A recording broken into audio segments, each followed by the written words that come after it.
What's up? Welcome to the Existential Stoic podcast. Do you wish you were free? Do you feel free or think you're free? I mean, do you feel like everything you do in your day is your decision, your choice, not influenced by anything else? Well, you're lucky then. Today we're going to talk about existentialism and living free.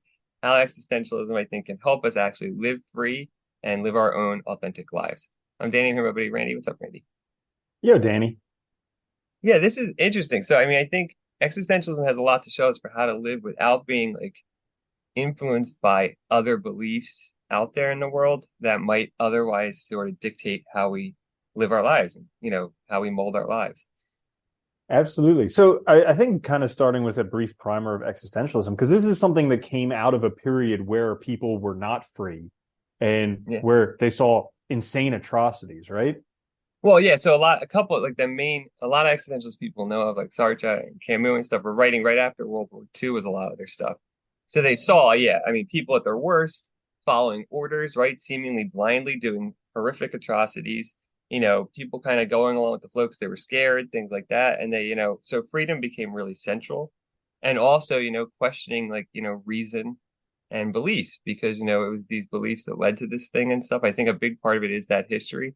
And then earlier in that, if you look at like some of the fathers of like Nietzsche, Kierkegaard, you see really a reaction against like traditional Western philosophy that was putting reason on a pedestal and looking for objective truths. And they really rejected that idea of objective truth. And instead, we're looking for what matters to me the most, like subjective truths as being the key thing. Kierkegaard says, I think in either or he says something along the lines of like, what's important is I need to find uh what's true for me, what belief I'm willing to live or die for, essentially. So like, what is the subjective belief that's going to be the sort of center of my life, essentially? Yeah. That makes a lot of sense when you think about it, because this whole, I guess, the older Western thought of like rational beings on a Yeah. pedestal. How many of us have actually ever been rational? We're like Yeah. emotional, we're emotional creatures that think we're rational. And Yeah. so it's like it's crazy to think that. But what I really like about the existentialist is the idea of a subjective experience and actually like living life. Like I think The Stranger was a great book in terms Oh of yeah. that. And I think Zorba the Greek, I mean, he was a guy who lived life, and Oh he's yeah. not a philosopher or anything, but I would imagine he has this whole like subjective experience of living life. He would have been an existentialist, probably. Probably. The thing I like about it too is like, it's like we get caught up in like we have so many things telling us how to think. We have all these norms, etiquettes, social pressures, family, society, all the stuff that we didn't agree to. We didn't, it's like we default fall into a system, right? Because you're born somewhere, you don't decide where, and you just like, you're a consequence of those norms, values, whatever that you're born into. And all of that creates constraints on you and limits you. How people think of you, how society thinks of you, how you think of yourself, all that collectively limits you. It forces you to live a certain life or to conform to certain norms and values to like fit in all of that. And what you end up doing is living somebody else's idea of a good life or some idea of a good life that's abstracted and not really about a person. All these, I think that was one of the problems with like Western philosophy that these experts criticizing was like all these philosophers looking for objective norms and objective definitions of humanity. And they saw that that really is flawed. It's a construct. We make all this stuff up and we believe it, and then it becomes real, and then it has a real impact on our lives. Hmm. Yeah, and I think dealing with tragedy can almost be, I think, a way into existentialism because you just see the absurdity of life. Like Oh yeah. I know someone who just had a very close experience with someone who was murdered, and it was I can't even imagine what it was like for them. When I heard about this, it was exceptionally shocking to me. So like I can't even begin to fathom what it's like for them. Uh, and it's just like my world was rocked. I can tell Yeah. their world was rocked. And Oh like yeah. you can only imagine for the family of the person who was murdered, like all that stuff makes you wonder like how absurd life is. That's a good example though too, because when things like that happen, we look for reasons, but there's no reasons. Like Camus said, we ask the universe for answers and it stays silent, right? So whenever anything like happens like that, we look for reasons. It feels unfair. we're powerless in that situation, and it's absurd. It is absurd. Like, how are we going to explain this? There's no explanation. It's something terrible that happened, and I think that's what's interesting is like we try to fit everything into a box, but once you break that box, sometimes that's when you find freedom, right? Because that's when you find that it's absurd and that the box could be anything. It doesn't have to be the way you thought it was, essentially. Yeah. Yeah. And the idea of freedom, I like that you kind of mix that with existentialism, because really the only freedom that we have exists in this moment here. So it's not some like rational conception of what it could be, but it's actually like the freedom in this moment here. Like Marcus Aurelius, I was listening to him this morning. Now he's not an existentialist, but he was saying like the only thing that anyone can ever lose is the present. Whether you die today, whether you die 300 years from today, the only thing you lose is the present. So like, and it's actually in that present where you have your freedom, because you have the freedom how to respond to situations, what to do, what thoughts to have about things, how to feel about things. And even though it seems like you may not have these things, like something terrible happened to me, I need to feel this way. Well, there's an incident and then there's a response to it. So there is, if the more skillful you get, you can actually find a gap between the two and decide how you can respond. No, I think you're right, right? Our power, and I think that's what I love about existentialism is for existentialists, our power lies in our ability to interpret reality in different ways. And most of us don't use it, right? We rely on other interpretations. We rely on other people to tell us how it is, right? We let our beliefs that other people have given to us dictate how we see the world. But in reality, we can interpret it however we want. And that's where our real power lies, and that's where our real freedom lies, because you can change any situation by changing the meaning, right? And by understanding it differently. But it is difficult because it means you have to kind of like to do it and have that freedom, you have to stand on the outside. You have to be willing to kind of define your own beliefs, find your own meaning. And that's really hard, for a lot of people because you find resistance. Yeah, so like this whole concept of how to disengage from like social norms, from social media, from all this stuff, because there's always a narrative. It's like the Yeah. cancel Oh, yeah. culture, the Me Too movement, the this, the that. And I'm not saying bad things about any of those, because then people just like blah blah blah and whatever. But here's the thing, like you're just following a movement, And it's great. It feels wonderful to hop Oh, on the yeah. bandwagon.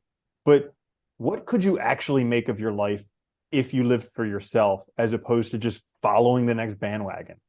What about politics, right? I mean, in the US, it's comical, right? You have two parties that everybody feels like the other ones are worthless, so they have to identify with one or the other, and then they adopt all the values of the group that they're identifying with and think they have to defend it, which makes them, instead of having your own views and your own values and your own interpretation of the situation, you end up with, some amalgam of whatever this system says you should think, right?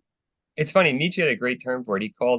He said, all of us start out as bound spirits. And I like that idea as bound because you're bound to a system, to a community, to beliefs, to a certain way of thinking, a certain narrative. And some people can free themselves. So that freedom is the free spirit's the one who's on the other side of that, right? You've broken free of those constraints and you can live free. It's very difficult, but you can. And I think that I really like that notion because it's like when you're bound, you're not living your own life and you're not free because the decision you think you're making free decisions, but you're just choosing things that, you think are right based on other people's ideas. We can go back to our own lives, right? You talked about numerous times, like, before when you were doing what you thought was right based on your parental expectations, societal expectations. I did the same thing, right? Going to college for a certain degree, trying to like, look good on paper and all this, and then you find out you're unhappy because you're not living, you know, the life that you want. Instead, you're living somebody else's idea of a good life. Yeah, absolutely. And it's definitely not fulfilling at all to do what other people want you to do. But it seems like it will be. So like Yes. everybody, Yeah, I it does. mean, so like here's an example. I talk about disengaging from social media. And I still have yet to see a study that says that social media improves your life. Like pretty much everything I've ever seen says it just wrecks you, like Yeah. ravages your soul.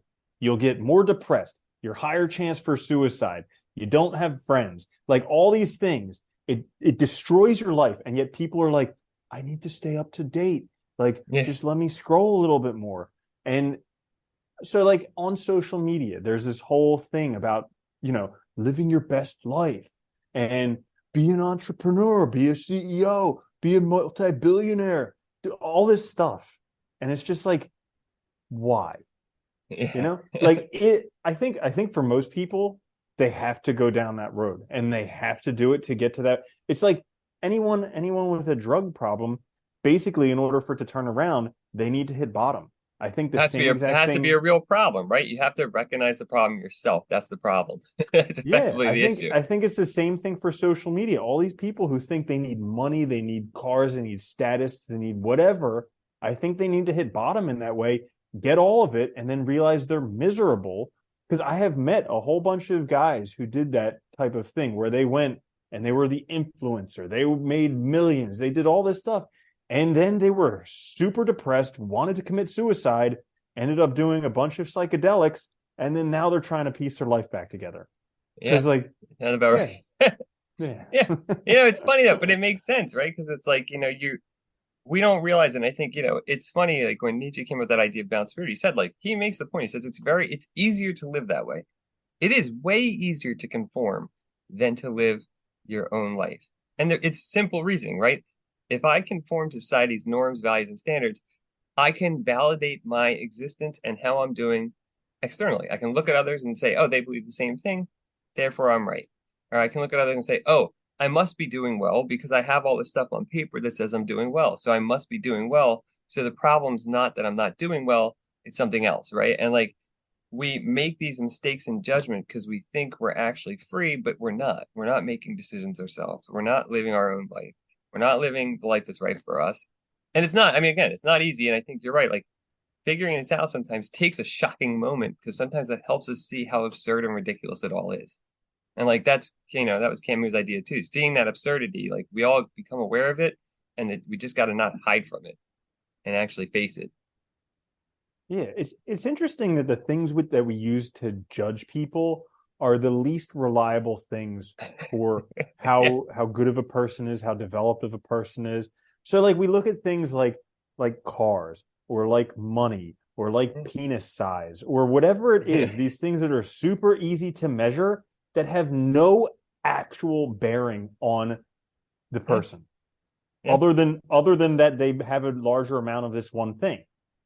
Well, that's why, money became so easy and also the display of wealth, right? So buying things because it's everybody can look at it and everybody knows the system. They're all using the same calculation, right? Like I know that car costs X amount of dollars on the market.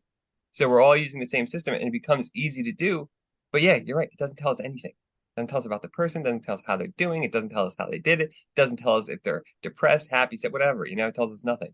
It's ridiculous. If they're good or terrible, they could be total assholes, and then you're putting them up on a pedestal just because they have money. Like it's absurd. Yeah. So how does someone use existentialism to become free if they're not? I think one of the greatest things in existentialism that it tells us is, all the existentialists were reacting against the system that put reason on a pedestal, like we said.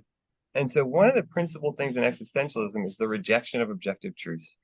Like truth in a capital T sense, right? That like there are things, because philosophy for a long time and people for pretty much all of history, were looking for ways to define things absolutely.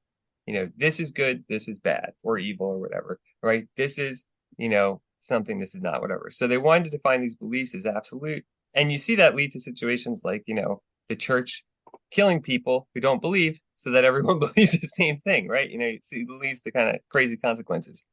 Um, and I think that recognition is fundamental to it that, if there is no objective truth, if all these systems are made up, that frees us completely to interpret things however we want. That's the real free. It's scary. It is scary and it leads, it can lead to nihilism and stuff and like loss of belief, but it can also be very freeing because you realize that it's plastic. How I see the world doesn't have to be determined by anything.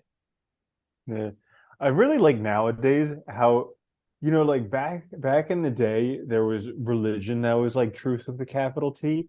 Now Yeah. it's science that's truth with the capital T. Like people think if it's not science, it doesn't mean anything. Like for instance, I went and I got acupuncture last week, and I was Yeah. talking with someone afterwards, and he's like, is that, I mean, how does that work? That's not even real medicine. And I was like, I was They've been like, doing it hang for on, thousands dude. of years. I know, hang on. They've been doing it for thousands of years in China, like way longer than any Western medicine. And like, what's the track record for a lot of Western medicine anyway? So it's just it's just funny how people think that anything science is that's the gospel. You know, that's the You know new what's funny gospel, though? science. I'm Yeah. glad you mentioned that because that was one of the things I think that's interesting is, a lot of these philosophers realize that when you get to a situation where like something that used to be the truth no longer has that weight. In Western culture, I would say that's religion. It used to be the case that that was a capital T, and now it's not. Something will inevitably fill the place, and science has. And it's just as problematic as when religion held that place because you start thinking of it incorrectly. You look at it dogmatically, right? As a system that has all the answers that can tell us everything, when in fact it's just an interpretation of reality. Also, it's a construct.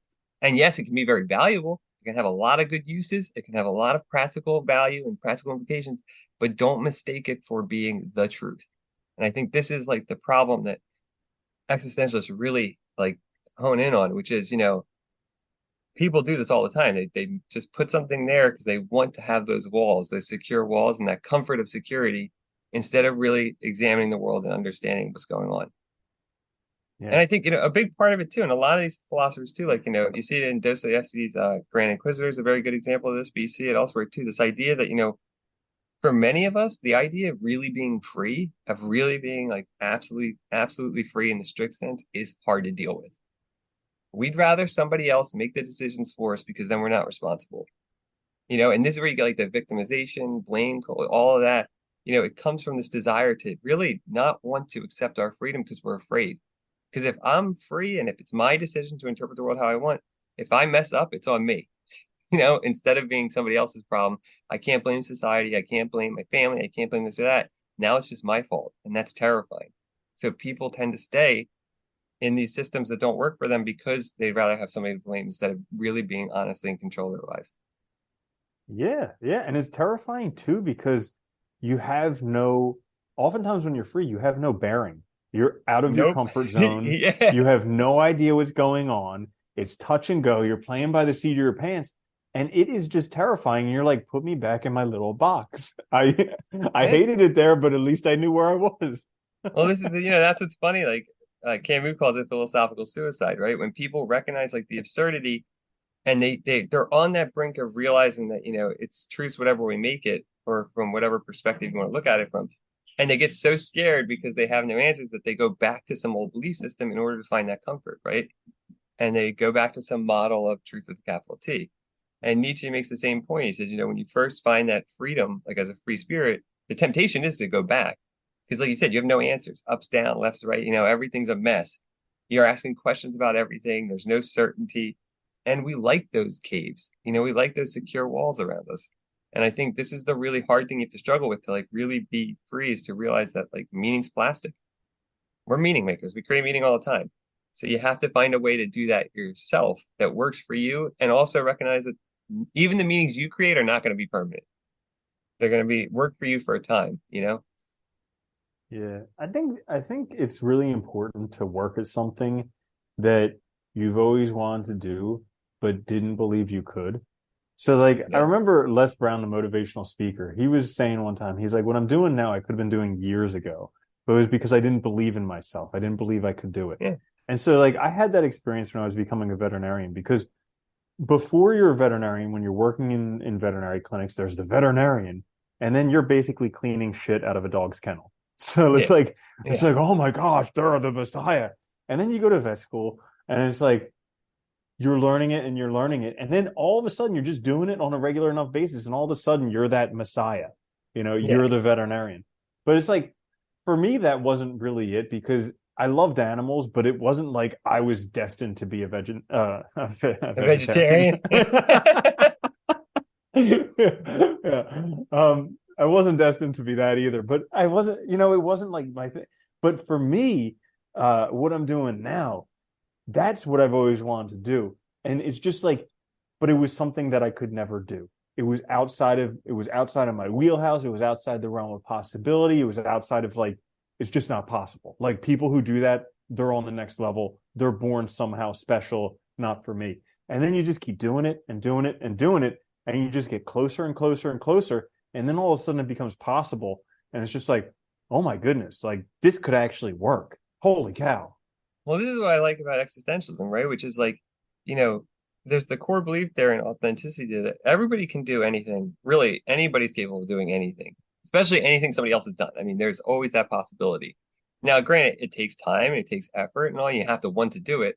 But I think we limit ourselves so much. And a lot of that comes from these beliefs that we're not good enough, that we can't do it, that we're not smart enough, that we're not whatever. And a lot of that is also tied to these beliefs that we've sort of internalized from society, from others, from our community, from the ways people look at us or think about us. And so, and from, ideas of like what success is and all that we've been given by our society and all. And I think that's one of the greatest freedoms you can get is once you realize it's all a construct and made up, you free yourself to start freeing yourself from those limiting beliefs. It's not easy because those beliefs are deep. They're really hard to get by. And like there is a lot of fear and like, a lot of, I think in some cases, pain associated with it. But once you start realizing that they're faulty and not even real, they're just an idea you have, you can start breaking them down quickly and start moving beyond them, I think. And that's really where it's cool because you can do anything, you know? Mm-hmm. Yeah. So I think it's really interesting the concept of freedom. So it's like, I'm not going to say that I've done psychedelics, but from what I've heard, the experience, Yeah. the experience is that literally you realize you're enlightened right here, right now. And it's like, that's the freedom, is this idea that, I'll have freedom in 5 years after I do this and that and the other thing. Well, if you're always putting off this freedom, it's just never going to happen because it's always going to be in the future. The future never Right. arrives. You only ever are right here, right now. But if you can start looking, where am I free right here? Where am I free right now? And start seeing the freedoms that you have right here and right now, then that'll definitely open up, especially as you progress. Yeah. No, I like that too, because it makes sense, right? You kind of create new opportunities for yourself that way, right? By seeing that, you can do anything. You're not limited by these beliefs. And they are hard to get over, though. Sometimes you have to sit with them, sometimes you have to really face it, and it's difficult. And, I think the other side of it too is, and I think a lot of people have done anything outside the norm have experienced this. When you start to act authentically or for yourself, people start judging you too. And a lot of time, partially because you're not operating within their system anymore. So you might get like, blowback from your family because how could you do that? How could you abandon this career that was so good or whatever for something else, right? For something that may or may not work. Or, from people thinking you're ridiculous. Because I think a lot of times it's jealousy, though. They wish they could do that on their own, but they can't, or they're not unable to because they haven't faced their own limitations. And instead, they see you doing it and they get upset by it, right? Yeah. Yeah. Hmm. Mm-hmm.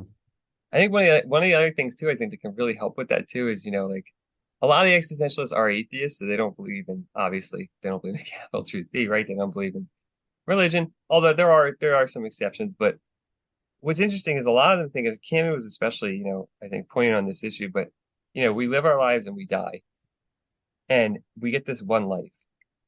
And if there is no meaning or purpose in life, no grand meaning or purpose that defines everybody's meaning or purpose, then we have to create it ourselves. And that can be scary, right? Because, if there's nothing after this, but it's also really freeing because you realize that no matter what I do, we all end in the same place.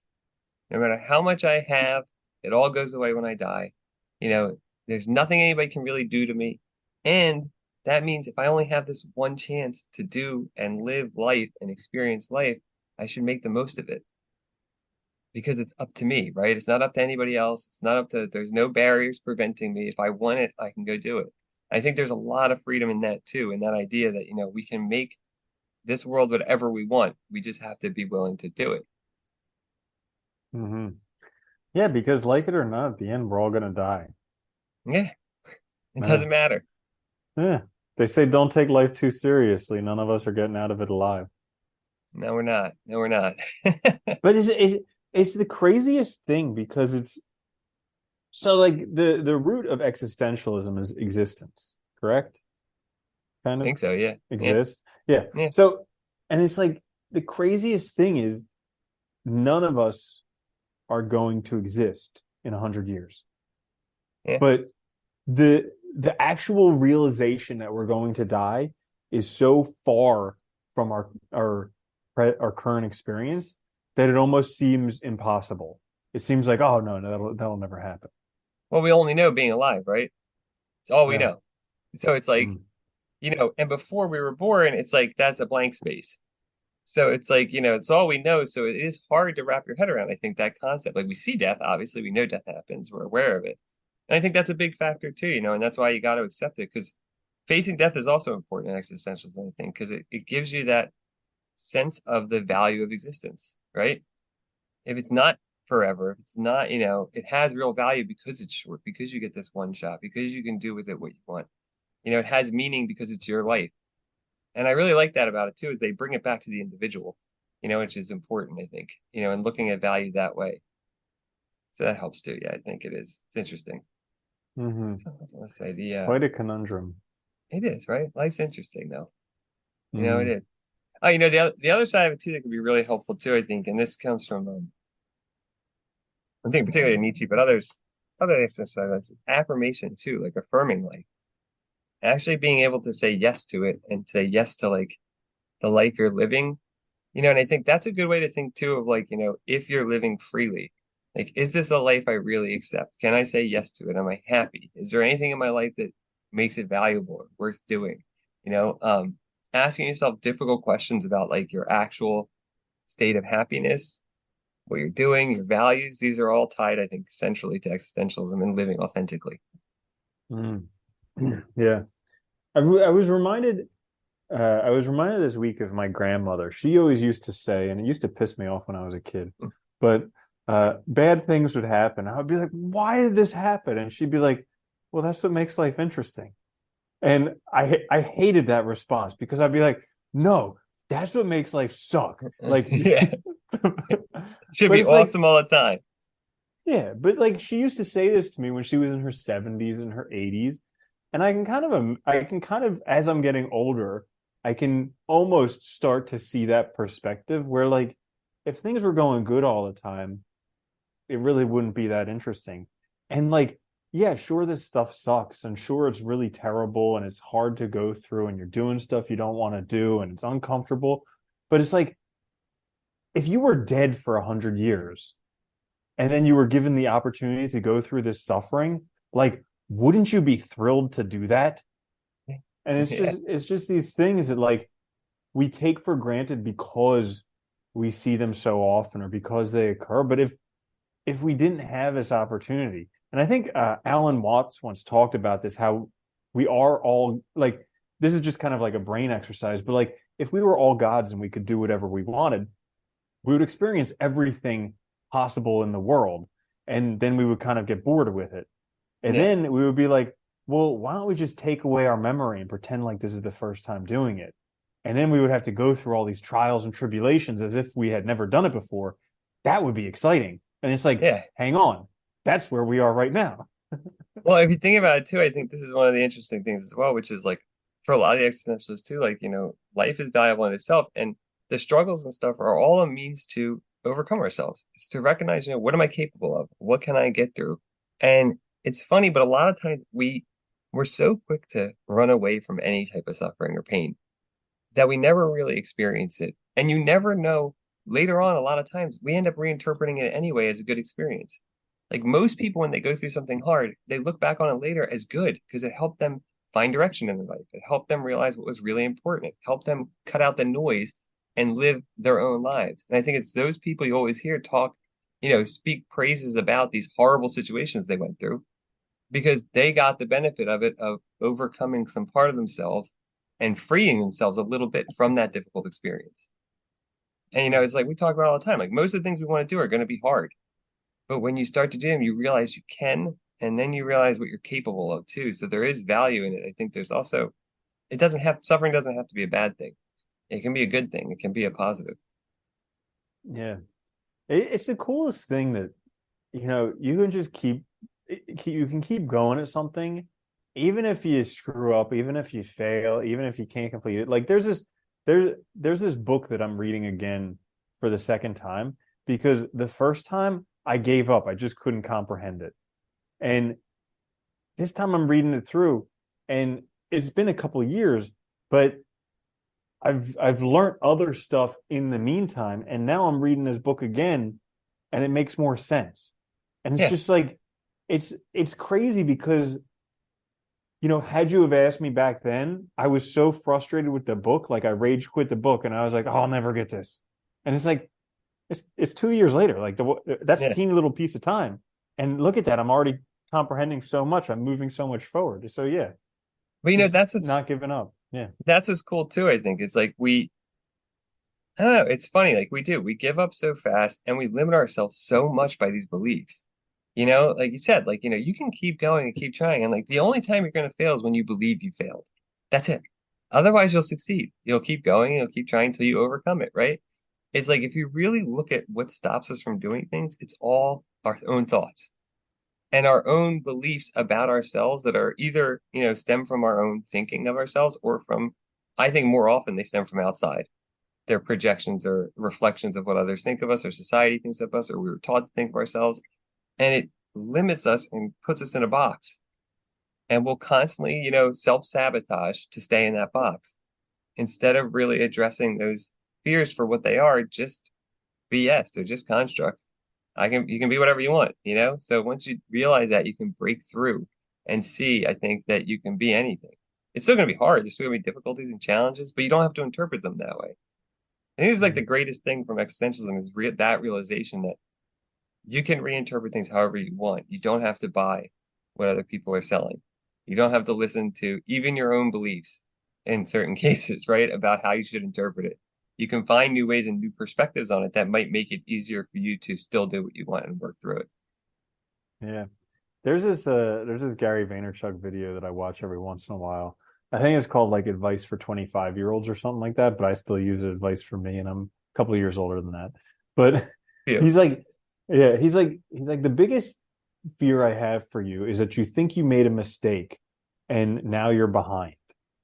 Yeah. And that's how I felt so often in my life, where like I felt like I made a mistake and now I'm behind.